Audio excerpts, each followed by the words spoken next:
Hello साथियों, स्वागत है आपका तेजा क्लासेस पर। साथियों, आज हम देखने वाले हैं राजस्थान की नदियों के बारे में। साथियों, नदियों का मैटर जो है हमने अच्छी तरीके से आपके लिए तैयार किया है साथियों। और आज जो है हम आपको राजस्थान की नदियां पढ़ाने वाले हैं। और साथियों, हम आपको यकीन दिलाते हैं कि इनसे बाहर क्वेश्चन आने की साथियों संभावना ना के बराबर होगी, क्योंकि साथियों हमने जो है अच्छी तरीके से आपके लिए मैटर तैयार किया है और बहुत ही शानदार मैटर तैयार किया। साथियों, आप साथ साथ में याद करते रहना। और साथियों, आप जो है वीडियो को देख कर या स्क्रीनशॉट लेके साथियों आप जो है नोट्स भी बना सकते हैं। अच्छी तरीके से हमने आपके लिए मैटर तैयार किया। तो साथियों, यहाँ पर शुरुआत करते हैं। राजस्थान की नदियों के बारे में पढ़ने वाले हैं और राजस्थान में जितनी भी एग्जाम्स होती है साथियों उनमें सभी में जो है यहाँ से क्वेश्चन आते हैं। तो साथियों, यहाँ पर शुरुआत करते हैं हम वीडियो की। आप देख सकते हैं यहाँ पर साथियों हम जो है राजस्थान की प्रमुख नदियों के बारे में यहाँ पर पढ़ने वाले हैं। कौन कौन सी राजस्थान में नदियां बहती है और कहाँ से उनका उद्गम स्थान होता है। तो सारी चीजें साथियों हम इस वीडियो में देखने वाले हैं, लास्ट तक बने रहेगा। तो साथियों, यहाँ पर शुरुआत करते हैं हम। सबसे पहले साथियों राजस्थान की नदियों के बारे में हम पढ़ रहे, तो यहाँ पर देखेंगे कि जो है नदी कौन कौन सी है और जल ग्रहण जो क्षेत्र होता है वो कितना है और कुल जल ग्रहण जो क्षेत्र है वो कितना प्रतिशत है। इसके बाद साथियों यहाँ पर हम जो है गौर से देखने वाले हैं। उसके बाद साथियों हम जो आगे अलग अलग इंडिविजुअल नदियों के बारे में पढ़ने वाले हैं। तो साथियों यहाँ पर आप देख सकते हैं, यहाँ पर सबसे पहले साथियों हम क्रम से जो है नदियों के बारे में यहाँ पर जानेंगे कि कौन सी नदी में कितना साथियों कितने किलोमीटर जो है जल क्षेत्र ग्रहण करती है। तो यहाँ पर देखिए साथियों, सबसे पहले हम बात करने वाले हैं बनास नदी की। साथियों, यहाँ बनास नदी की बात करने वाले हैं और बनास नदी में साथियों जल ग्रहण क्षेत्र जो है जो क्षमता है वो कितनी हो जाएगी 46,570 साथियों यहाँ पर जो है वर्ग किलोमीटर में यहाँ पर इसकी क्षमता है। और साथियों प्रतिशत की बात करें यानी कि कितनी प्रतिशत में ये फैली हुई है, तो देखिए कुल जल ग्रहण जो क्षमता है साथियों प्रतिशत में वो है 27.48 यहाँ पर दिखाई दे रही है साथियों। उसके बाद साथियों हम मुख्य मुख्य यहाँ पर दो तीन नदियां देखने वाले हैं। दूसरे नंबर पॉइंट की बात करें साथियों हम लूनी नदी की बात करेंगे। किसकी बात करेंगे? लूनी नदी की बात करेंगे। और यहाँ पर देखिए साथियों 34,250 वर्ग किलोमीटर जलग्रहण इसका क्षेत्रफल है साथियों। आगे प्रतिशत में बात करते हैं, यहाँ पर 20% ये घेरती है स्थान।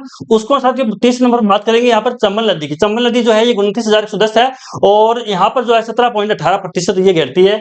और 4 नंबर पॉइंट की साथियों बात करेंगे माही नदी की। यहाँ पर देखिए 16,023 है और 9.46% क्षेत्रफल जो है कुल जल ग्रहण यहाँ पर क्षेत्रफल प्रतिशत दे रखा है। तो साथियों ये 4 नदियां है वो मुख्य रूप से आपको याद करनी है। ये आपको साथियों याद नहीं करनी है, यहाँ से एग्जाम में क्वेश्चन साथियों नहीं आता, लेकिन साथियों ऐसे पूछ सकते हैं कि सबसे ज्यादा जो जल ग्रहण क्षमता है वो किस नदी की, ऐसे साथियों यहाँ पर क्वेश्चन आ सकता है। ये डेटा साथियों आपको एग्जाम में नहीं पूछा जाएगा, आज तक पूछा नहीं गया। यहाँ पर साथियों यहाँ पर जो आपका क्रम पूछा जा सकता है आपको। और मुख्य रूप से साथियों आपको ये 4-5 नदियां याद करनी है। बाणगंगा और देख सकते हैं बाणगंगा एक गंभीर नदी है, वो 5वें नंबर पर साथियों आती है। और 6 नंबर पर मेगा रूपनगढ़ आती है, साबी एवं सोटा नदी ये 7 नंबर पर। साथियों इस तरीके से आप जो है आपको मुख्य रूप से यहाँ पर 4-5 नदियां ऊपर वाली याद करनी है और जल ग्रहण की जल ग्रहण क्षेत्र के अनुसार आपको ये जो क्रम से जताने हैं। तो साथियों सबसे पहले बनास नदी है, फिर लूनी नदी है, फिर चंबल नदी है और फिर माही नदी है। और साथियों ट्रिक इसकी हम लिख रहे हैं, ट्रिक से याद कर सकते हैं आप। यहाँ पर बलू चम्मा, साथियों ब्लू चम्मा नाम आपको याद करना है। ये देखिए साथियों ब्लू चम्मा नाम जो है आप याद कर सकते हैं, बलू चम्मा। ये साथियों आप ट्रिक लगा सकते हैं। बै से बनास नदी हो जाएगी, लू से लूनी नदी हो जाएगी और च से चंबल नदी हो जाएगी, मैं से माही नदी हो जाएगी। तो साथियों यहाँ से क्वेश्चन आता है तो आप आराम से साथियों क्वेश्चन कर सकते हैं। आगे साथियों हम चलते हैं और आगे यहाँ पर जो है बात करते हैं साथियों। तो साथियों यहाँ पर जो है प्रवाह क्षेत्र की बात करेंगे। यहाँ पर यानी कि अरब सागर में गिरने वाली नदियां कौन कौन सी है और बंगाल की खाड़ी में जाने वाली नदियां कौन कौन सी है और अंतः प्रवाह की नदियां कौन कौन सी है, इनके बारे में साथियों हम यहाँ पर देखने वाले हैं कि कौन कौन सी नदियां किस भाग में आती है। तो साथियों यहाँ पर आप देखिए अरब सागर में गिरने वाली नदियां साथियों 16% है। कितनी परसेंट है? 16%। साथियों यहाँ से भी डायरेक्ट क्वेश्चन आता है साथियों। पहला क्वेश्चन तो यहीं से आने वाला साथियों कि बंगाल की खाड़ी में जाने वाली निम्न में से नदी नहीं है, ऐसे क्वेश्चन आ सकता है। या अंतः प्रवाह की नदी कौन सी है, ऐसे क्वेश्चन आ सकता है। अरब सागर में गिरने वाली नदी कौन सी है, ऐसे यहाँ से साथियों ये बहुत इंपॉर्टेंट आपके लिए साथियों ये सारणी देखिए आप, ये बहुत इंपॉर्टेंट है, बस आपको याद करना। यहाँ से क्वेश्चन साथियों बनने की सबसे पहले प्रबल संभावना यहीं से क्वेश्चन बनता है। उसके बाद साथियों अंदर गहराई में भी जो है क्वेश्चन पूछ सकते हैं एग्जामिनर। तो साथियों यहाँ पर देखिए अरब सागर में गिरने वाली नदियां कौन कौन सी है, सबसे पहले हम जानेंगे। यानी कि 16% है, टोटल 16% है जो अरब सागर में गिरने वाली नदियां है। तो साथियों सबसे पहले लूनी नदी देखेंगे। लूनी नदी हो गई, फिर साबरमती नदी हो गई, फिर माही नदी और पश्चिम बनास नदी हो गई। तो ये साथियों 4 नदी है वो अरब सागर में गिरती है। किसमें गिरती है? अरब सागर में गिरती है। लूनी नदी, साबरमती नदी, माही नदी और पश्चिम नदी। तो इस तरीके से आपको 4 नाम याद करने हैं। उसके बाद में बंगाल की खाड़ी में गिरने वाली नदियां कौन कौन सी है? तो देखिए साथियों यहाँ पर बंगाल खाड़ी में गिरने वाली 24%, टोटल 24% नदियां जो है बंगाल की खाड़ी में साथियों जाती है। तो यहाँ पर देख सकते हैं चंबल नदी हो गई, बनास नदी हो गई, काली सिंध नदी होगी, गंभीरी होगी, ओपंगा नदी बोलते हैं, और पार्वती नदी होगी और शिप नदी होगी। इस तरीके से साथियों आप जो है यहाँ पर याद कर सकते हैं। इतनी नदियां साथियों बंगाल की खाड़ी में जाने वाली नदियां है। यहाँ से साथियों क्वेश्चन आने की प्रबल संभावना बनती है। यहाँ से कई बार साथियों क्वेश्चन डायरेक्ट आ चुका है कि अंतर प्रवाह की नदियां कौन सी है, बंगाल खाड़ी में जाने वाली नदियां कौन सी, चार ऑप्शन आपको दे रखे होते हैं, या नहीं का क्वेश्चन आता है या है का क्वेश्चन आता है। तो साथियों आपको आराम अच्छी तरीके से याद करना है। और साथियों अच्छा मैटर हमने आपके लिए तैयार किया साथियों। यहाँ से जो क्वेश्चन बाहर जाने की संभावना ना के बराबर लग रही, क्योंकि बहुत ही अच्छी तरीके से हमने साथियों मैटर तैयार किया आपके लिए एग्जाम की दृष्टि साथियों, एग्जाम की दृष्टि से आपके लिए बहुत ही इंपॉर्टेंट साबित होने वाले ये नोट्स। तो साथियों देखिए आपको नाम याद करने हैं, और साथियों आप याद कर सकते हैं हमने एक छोटी सी ट्रिक भी बनाई है कि चंबल, बनास, काली, गौरी, पार्वती, इस तरीके से चंबल, बनास, काली, गौरी, पार्वती, इस तरीके से साथियों आप जो है यहाँ पर देखिए चंबल नदी, बनास नदी, काली सिंध, गौरी से जो है यहाँ पर गंभीर नदी हो गई, पार्वती पार्वती होगी, सिर्फ आपको याद कर लेना है। इस तरीके से साथियों हमने छोटी सी एक ट्रिक बनाई है, आप अपने अनुसार ट्रिक बना सकते हैं और याद कर सकते हैं। उसको साथियों आगे देखेंगे अंतः प्रवाह की नदियां कौन कौन सी है, अंतः प्रवाह की नदियां कौन कौन सी है, और लगभग 60% भाग पर ये साथियों राज्य के लगभग 60% भाग पर जो है अंतः प्रवाह की नदियां जो है होती है। तो साथियों यहाँ पर देखिए सबसे पहले घग्गर नदी, देखिए घग्गर नदी हो गई, कांकल नदी हो गई, साबी नदी, रूपारेल हो गई, काकनी नदी हो गई, रूपनगढ़ हो गई, मेंथा हो गई और खारी नदी हो गई। साथियों अंतः प्रवाह की नदियां होती है जो राजस्थान के अंदर से ही निकलती है कई स्थान से, और उसी में जो है साथियों थोड़ी देर में वो थोड़ी दूर जाकर वो समाप्त हो जाती है। ये होती है अंतः प्रवाह की नदियां, लंबी दूरी तक साथियों इनका प्रवाह क्षेत्र नहीं होता है, और वो होती है अंतः प्रवाह की नदी। और साथियों लगभग सवाल आता है यहाँ से आ जाता है, और साथियों अगर यहाँ से साथियों सवाल नहीं है तो साथियों प्रबल संभावना होती है कि इनकी जो इंडिविजुअल साथियों है, घग्गर नदी, कांकल नदी कहां से निकलती है, साबी नदी कहां से निकलती है, ये क्वेश्चन आ सकता है। उसके बाद में साथियों इन नदियों की सहायक नदियां जो है एग्जाम में आपसे पूछ सकता है। आगे साथियों यहाँ पर चर्चा करने वाले हैं, आगे चलते हैं। और सबसे पहले साथियों हम जो है अंतः प्रवाह की नदियों के बारे में पढ़ेंगे कि कौन कौन सी अंतः प्रवाह की नदियां हैं और कहां से उनका उद्गम स्थान है और ये कहां तक जाती है। तो साथियों कौन से जिले में है, सब कुछ साथियों इसकी चर्चा हम करने वाले हैं। तो सबसे पहले साथियों हम जो है अंतः प्रवाह की नदियों के बारे में साथियों हम जानने वाले हैं। अंतः प्रवाह की नदियां सबसे पहले हम पढ़ने वाले हैं। तो साथियों यहाँ पर देखिए अंतः प्रवाह की नदियां कौन कौन सी होती है।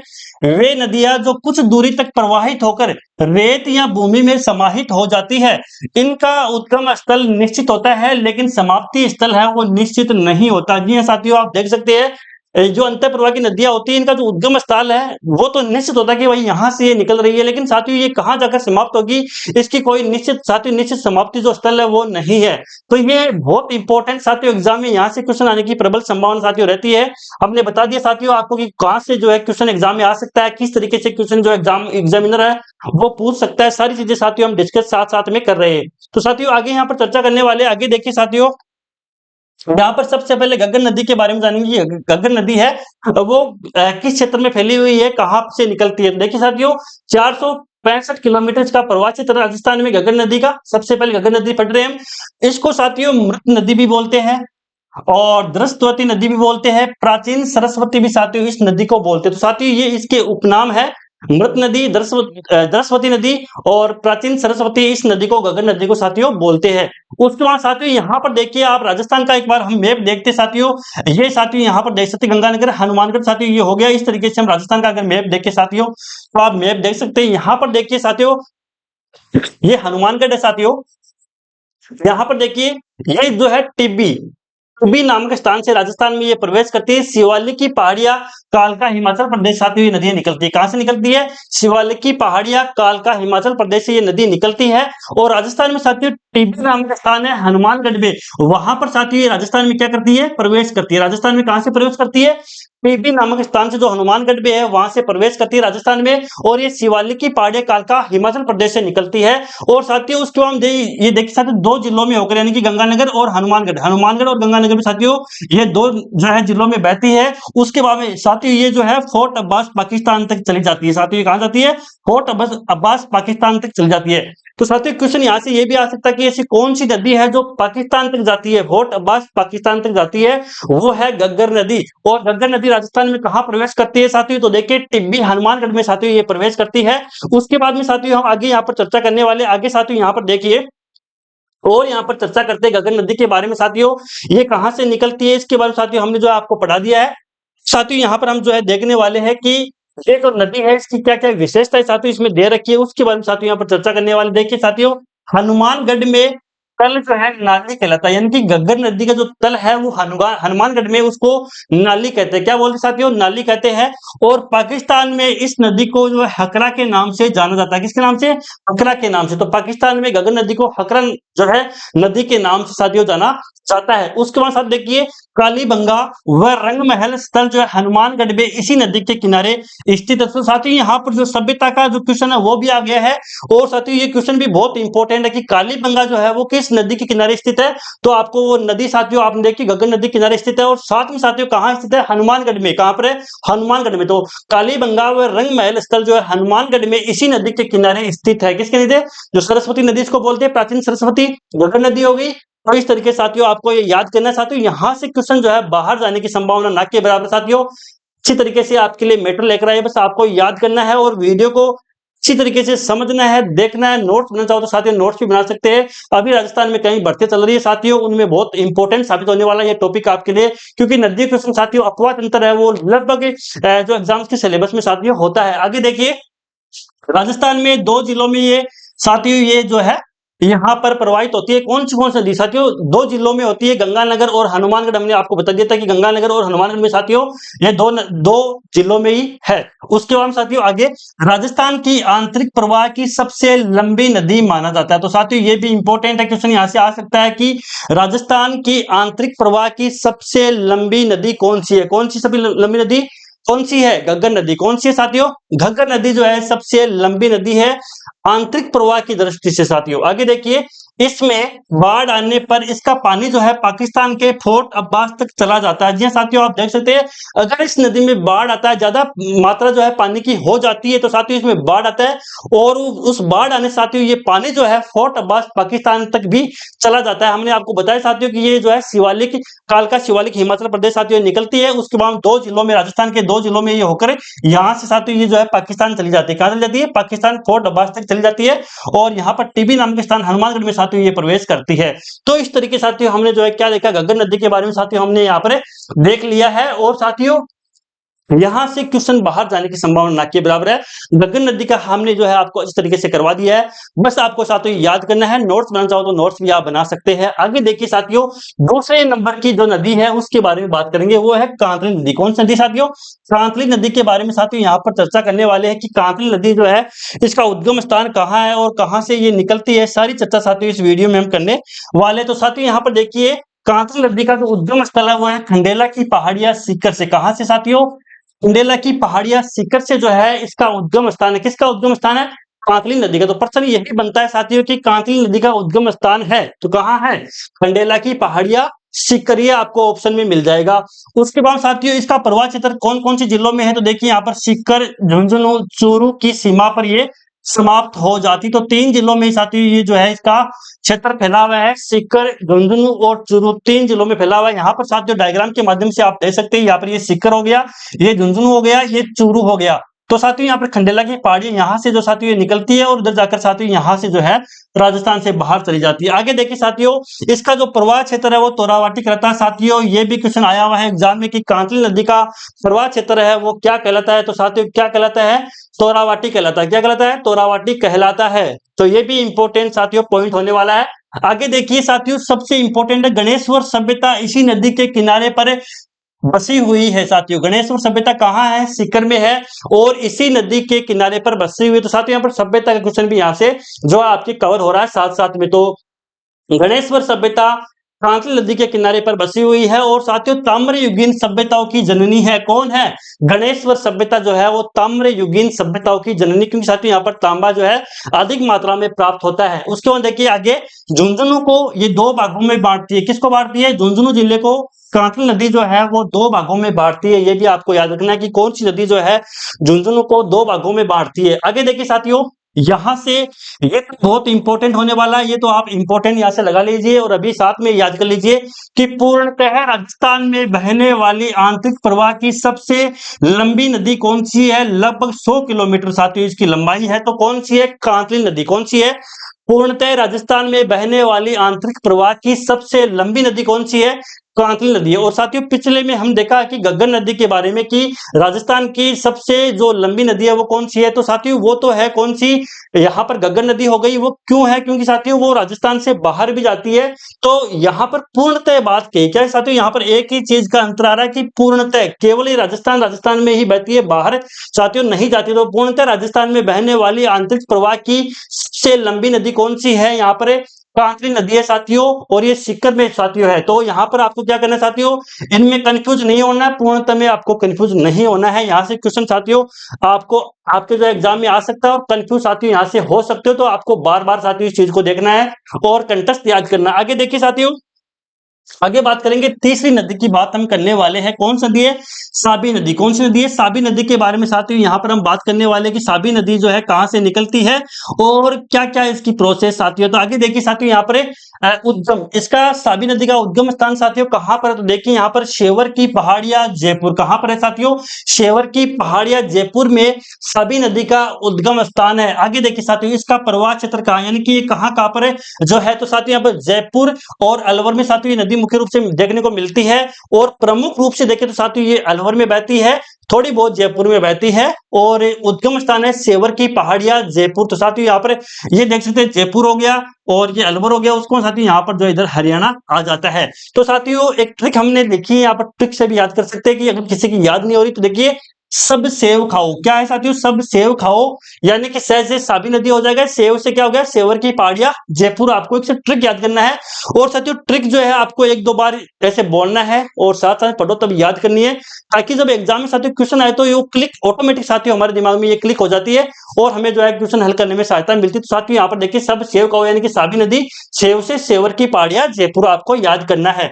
तो इस तरीके से साथियों यहाँ से क्वेश्चन बन रहा है, जो भी है वो इंपॉर्टेंट है वो हमने आपको बता दिया है। आगे देखिए साथियों, राजस्थान की एकमात्र नदी जो राजस्थान से हरियाणा जाती है। तो साथियों यहां से भी इंपॉर्टेंट कि राजस्थान की वो कौन सी नदी है जो हरियाणा जाती है, ये राजस्थान की एकमात्र नदी है। कौन सी नदी है साथियों, कांतली नदी। कांतली नदी साथियों एकमात्र नदी जो राजस्थान से हरियाणा जाती है, कौन सी नदी है, कांतली नदी है। कौन सी है, कांतली नदी है, ये आपको याद करना है। तो साथियों हमने जो आपको कांतली, ये साथियों यहाँ से देखिए साबी नदी हमने जो है यहाँ पर कांतली नदी, गलती से साथियों यहाँ पर शब्द निकल गया। ये देखिए साबी नदी के बारे में साथियों हम यहाँ पर पढ़ रहे हैं, किसके बारे में पढ़ रहे हैं, साबी नदी के बारे में साथियों यहाँ पर हम जो है पढ़ रहे हैं। और राजस्थान से हरियाणा जाती है वो कौन सी नदी जाती है साथियों, साबी नदी जाती है।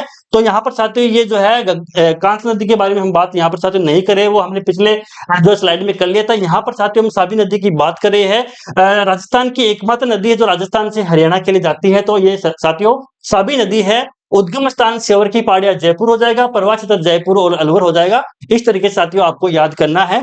आगे देखिए साथियों, आगे हम चर्चा इसकी करने वाले हैं। आगे देखिए साथियों, अब जो है 4 नंबर की नदी के बारे में साथियों हम पढ़ने वाले हैं, वो है काकनी नदी। कौन साथियों, काकनी नदी है, काकनी नदी। और इसको साथियों हम मसूरदी नदी भी बोलते हैं, और जैसलमेर में साथियों काकनी नदी, मसूरदी नदी, ये दो नाम साथियों इसी के हैं। और आंतरिक प्रवाह की सबसे छोटी नदी है, कौन सी है, सबसे छोटी नदी है। इंपॉर्टेंट साथियों याद करना है, सबसे छोटी नदी कौन सी है आंतरिक प्रवाह की, तो ये है सबसे छोटी नदी काकनी नदी या मसूरदी नदी। कौन सी है, काकनी नदी या मसूरदी नदी है। पूर्णतः की बात करें साथियों तो कांतली नदी हो जाएगी, और नदी वैसे बात करें सबसे लंबी तो वो घग्गर नदी हो जाएगी। उसके बाद साथियों यहाँ पर देखिए, तो ये नदी है काकनी नदी, वो भुज झील का निर्माण करती है। किसका निर्माण करती है, भुज झील का निर्माण करती है। और ये जो इसका उद्गम स्थान हुआ है कोटड़ी गांव जैसलमेर।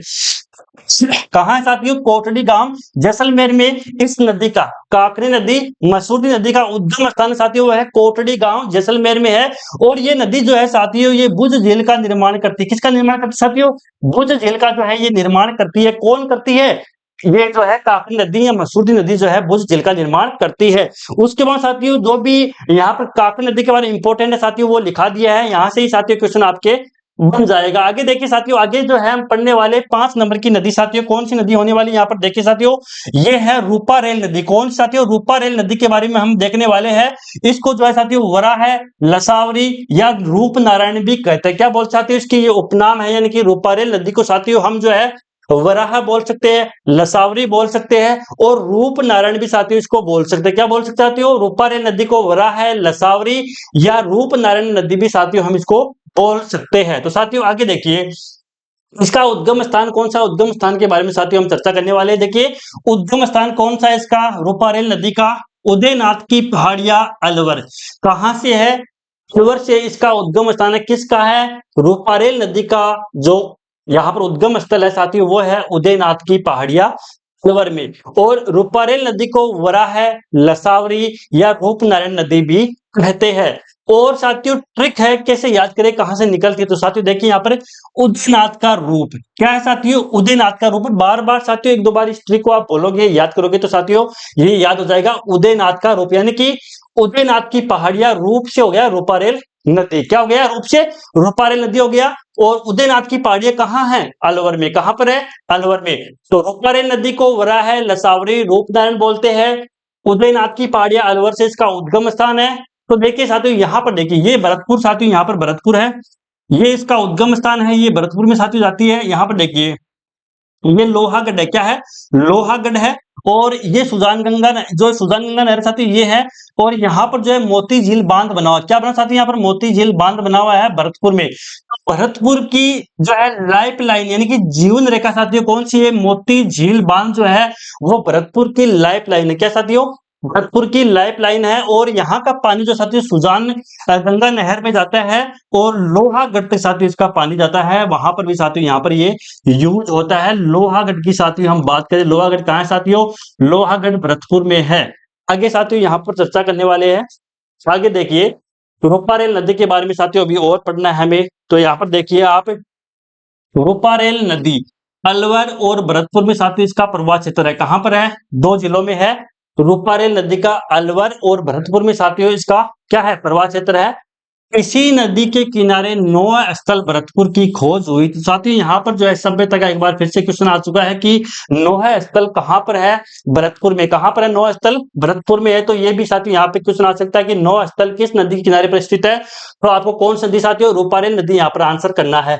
आगे देखिए मोती झील से, किसे, मोती झील से लोहागढ़ तक पानी जो है वो सुजानगंगा नहर से जाता है। किस आता है, सुजानगंगा नहर से साथियों यहाँ पर पानी जाता है। साथियों हम देखा होगा कि देखिए ये मोती झील है साथियों, क्या है, मोती झील है।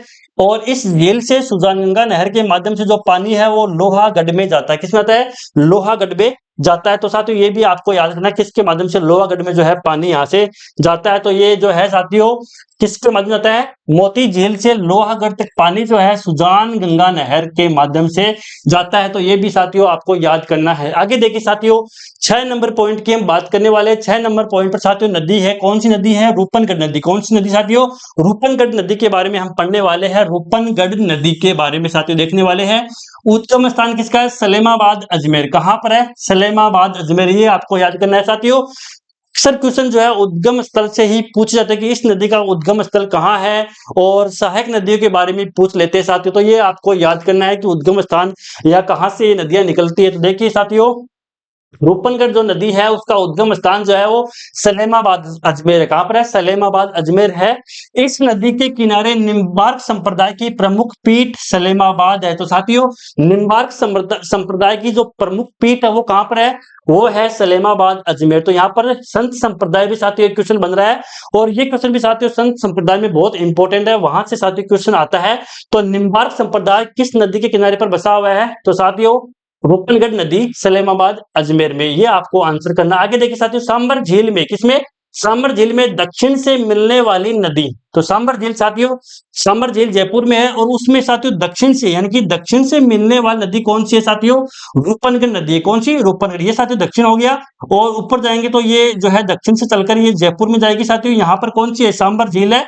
तो यहाँ पर जो है साथियों सांबर झील में दक्षिण से मिलने वाली नदी है, कौन सी है, रूपनगढ़ नदी है। और ये जो रूपनगढ़ नदी है वो अजमेर सलेमाबाद से साथियों निकलती है, इसका ये उद्गम स्थान है। ये आपको याद करना है। और निम्बार्क संप्रदाय भी की जो प्रमुख पीठ है वो भी इस नदी के किनारे बसी हुई है। आगे देखिए साथियों आगे 7 नंबर की साथियों हम पॉइंट, जो 7 नंबर पॉइंट है साथियों उसकी हम चर्चा करने वाले हैं। यहाँ पर देखिए मेंथा नदी, इसको मेढा या मदाई नदी बोलते हैं। क्या बोलते साथियों, मदाई नदी भी बोलते हैं। तो मेंथा नदी को मेढा या मदाई नदी भी बोलते हैं। तो साथियों इसका भी उद्गम स्थान काफी इंपॉर्टेंट होने वाला है।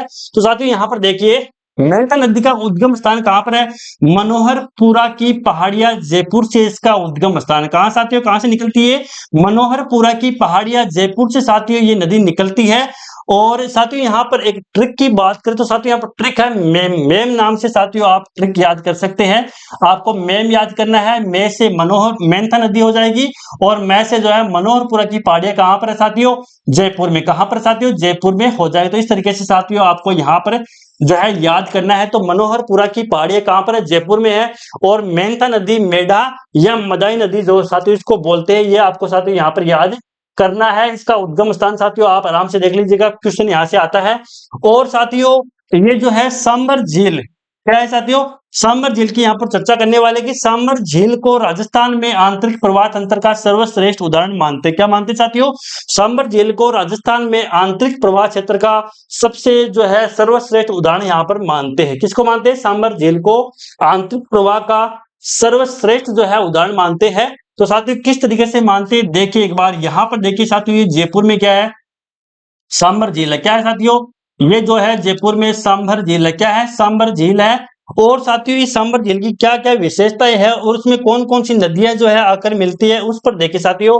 बात करें यहाँ पर पूर्व दिशा से, तो साथियों पूर्व दिशा से इसमें ढूंढ नदी, कौन साथियों, ढूंढ नदी है वो आकर मिलती है। कौन सी नदी, ढूंढ नदी आकर मिलती है पूर्व दिशा से।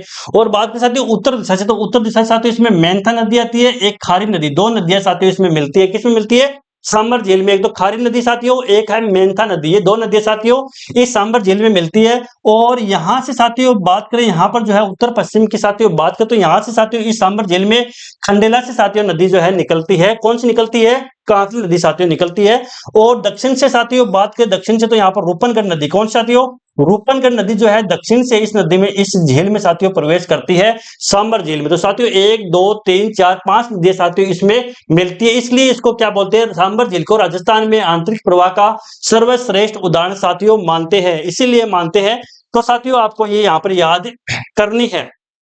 आगे साथियों यहाँ पर आप देखिए, आंतरिक प्रवाह की सभी मुख्य नदियां जो है उत्तर पूर्व में ही स्थित है। कहां पर साथियों, आंतरिक प्रवाह की जितनी भी साथियों नदियां हैं वो राजस्थान के उत्तर पूर्व दिशा में ही स्थित है। कहां पर साथियों, राजस्थान के जो है उत्तर पूर्व दिशा में ही साथियों स्थित है। कौन सी नदियां, आंतरिक प्रवाह की जो सभी नदियां, जो मुख्य नदियां साथियों, वो सभी नदियां जो है कहां पर है, तो ये उत्तर पूर्व में ही स्थित है। आगे देखिए साथियों, सर्वाधिक लवणता लाने वाली नदी कौन सी, यानी कि सांबर झील में साथियों, किसमें, सांबर झील में सबसे ज्यादा जो लवणता है वो लाने वाली नदी कौन सी साथियों, कौन सी नदी यहाँ पर है, तो देखिए सर्वाधिक लवणता जो है लाने वाली नदी साथियों कौन सी है, ढूंढ नदी और मेंथा नदी। कौन सी साथियों, ढूंढ नदी और मेंथा नदी। तो देखिए साथियों ये ढूंढ नदी हो गई और यहाँ पर देखिए ये मेंथा नदी हो गई। ये सबसे ज्यादा साथियों नमक लाने का कार्य करती है, लवणता लाने का काम करती है। कौन सी नदी साथियों, ढूंढ नदी और मेंथा नदी। तो साथियों आज हमने इस वीडियो में आंतरिक प्रवाह की जितनी भी नदियां हैं उसका हमने साथियों यहाँ पर अध्ययन किया है। अगले वीडियो में साथियों हम अरब सागर जो है, अरब सागर अपात तंत्र के बारे में पढ़ने वाले हैं।